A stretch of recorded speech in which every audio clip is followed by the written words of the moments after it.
Halo Sobat Investor, kembali lagi berjumpa di program di Editorial yang akan membahas tajuk utama pemberitaan yang tersaji di idxchannel.com dan IDX Channel TV bersama saya M. Faizal, redaktur pelaksana idxchannel.com. Ekonomi Indonesia pada kuartal 2 2025 ini menunjukkan tanda-tanda penguatan yang lebih merata, ditopang oleh membaiknya konsumsi rumah tangga, tingginya mobilitas masyarakat, serta peran aktif pemerintah dalam menggelontorkan berbagai stimulus dan belanja sosial. Badan Pusat Statistik atau BPS mencatat pertumbuhan ekonomi nasional sebesar 5,12% secara tahunan atau year on year, dengan nilai produk domestik bruto atau PDB atas dasar harga berlaku mencapai 5.947 triliun rupiah dan atas dasar harga konstan sebesar 3.396,3 triliun rupiah.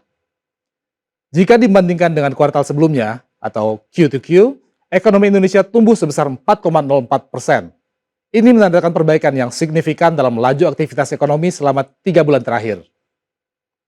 Momentum pertumbuhan ini sekaligus menjadi sinyal positif atas ketahanan ekonomi domestik di tengah tantangan global yang belum sepenuhnya mereda. Salah satu indikator penguatan yang menonjol adalah lonjakan nilai tambah di kawasan ekonomi khusus atau KEK yang tumbuh signifikan sebesar 26% secara tahunan. Pertumbuhan ini menunjukkan bahwa KEK semakin memainkan peranan penting dalam mendorong aktivitas ekonomi yang terfokus, terutama di sektor pariwisata, industri pengolahan, dan layanan berbasis kesehatan atau wellness. Dengan sinergi antara stimulus fiskal, penguatan konsumsi, dan peningkatan investasi produktif, kuartal kedua ini menjadi titik balik yang menjanjikan dalam perjalanan ekonomi nasional menuju pertumbuhan yang lebih berkualitas dan berkelanjutan. Kontribusi kuat konsumsi rumah tangga tak lepas dari meningkatnya mobilitas masyarakat selama triwulan tersebut. Data domestik menunjukkan sejumlah perjalanan wisata melonjak tinggi dengan total pergerakan mencapai lebih dari 330 juta perjalanan hanya dalam 3 bulan. Perinciannya, April sebanyak 128,58 juta, Mei 97,67 juta, dan Juni 105,11 juta. Angka ini mencerminkan tingginya aktivitas masyarakat dalam respons momentum libur panjang atau hari besar keagamaan, serta awal tahun ajaran baru. Kuartal kedua 2025 ini juga didukung oleh keberadaan 40 hari libur nasional dan cuti bersama yang naik dari 32 hari pada kuartal sebelumnya. Kelonggaran waktu ini ternyata dimanfaatkan oleh masyarakat untuk bepergian, berbelanja, dan mengakses berbagai layanan. Efek berantai dari konsumsi tersebut menjalar ke berbagai sektor, mulai dari transportasi, akomodasi, perdagangan, hingga sektor makanan dan minuman. Pemerintah turut memainkan peran krusial dalam menjaga daya beli masyarakat. Penyaluran gaji ke-13 bagi aparatur sipil negara atau ASN, pencairan stimulus belanja negara senilai 24 triliun atau sekitar 70% telah terrealisasi, serta penyaluran berbagai bantuan sosial seperti program Keluarga Harapan atau PKH dan bantuan pangan menjadi bantalan ekonomi yang ternyata cukup efektif.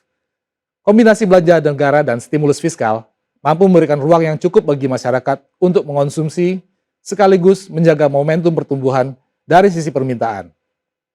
Di sisi sektoral, industri pengolahan mencatatkan performa yang relatif baik dibandingkan kuartal sebelumnya. Hal ini didukung oleh meningkatnya permintaan domestik dan tren positif dalam impor barang modal yang mengindikasikan adanya geliat ekspansi industri. Kenaikan impor alat mekanik sebesar 8,11%, alat elektrik 9,4%, dan kendaraan bermotor hingga 31% menjadi refleksi atas meningkatnya kebutuhan kapasitas produksi dan peremajalan alat. Sementara itu, sektor pertanian sedikit tertahan dibandingkan kuartal pertama 2025. Penyebab utamanya adalah pergeseran waktu panen yang membuat puncak produksi tertunda hingga kuartal ketiga. Kendati demikian, ekspektasi akan hasil panen yang lebih besar di kuartal berikutnya menjadi penopang harapan terhadap stabilitas harga dan pasokan pangan ke depan. Kondisi transportasi selama periode ini juga memperlihatkan pola adaptasi masyarakat. Mahalnya harga tiket pesawat dan terbatasnya kapasitas armada membuat banyak orang beralih menggunakan moda transportasi darat dan laut. Hal ini mendorong peningkatan aktivitas di sektor transportasi non-udara seperti angkutan bus, kereta api, dan kapal penyeberangan, terutama di jalur-jalur wisata antar daerah. Salah satu program yang mulai menunjukkan dampak ekonomi adalah program makan bergizi gratis atau MBG. Dengan cakupan penerimaan manfaat yang telah mencapai sekitar 6 juta jiwa dan ditargetkan meningkat menjadi 8 juta pada bulan Agustus ini, MBG menciptakan permintaan baru terhadap komoditas pangan, seperti telur, daging, dan sayuran. Khusus untuk telur, program ini berhasil menyerap produksi dalam negeri sehingga turut mendorong kenaikan harga secara moderat di tingkat produsen. Hal ini tentunya menjadi kabar baik bagi peternak sekaligus memperkuat mata rantai produksi pangan lokal. Dalam perspektif investasi, arah pertumbuhan impor yang didominasi barang modal memberikan sinyal positif. Ini menandakan bahwa impor dilakukan bukan semata untuk konsumsi, melainkan untuk memperkuat kapasitas produksi nasional. Implikasi langsung dari tren ini adalah semakin terbukanya ruang bagi peningkatan produktivitas, penciptaan lapangan kerja, dan penguatan sektor manufaktur yang selama ini menjadi tulang punggung PDB nasional. Kawasan industri dan KEK juga menjadi perhatian tersendiri.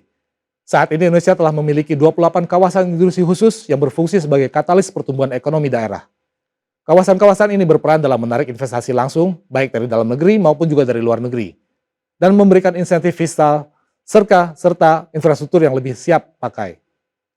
KEK berbasis wisata dan wellness diproyeksikan akan terus mentumbuh, seiring meningkatnya permintaan atas layanan rekreasi dan kesehatan pasca pandemi. Kendati begitu, pemerintah tidak bisa berpuas diri. Tantangan ke depan masih banyak, mulai dari ketidakpastian global, perubahan iklim yang berdampak pada produksi pangan, hingga perlunya efisiensi birokrasi dalam pelaksanaan anggaran.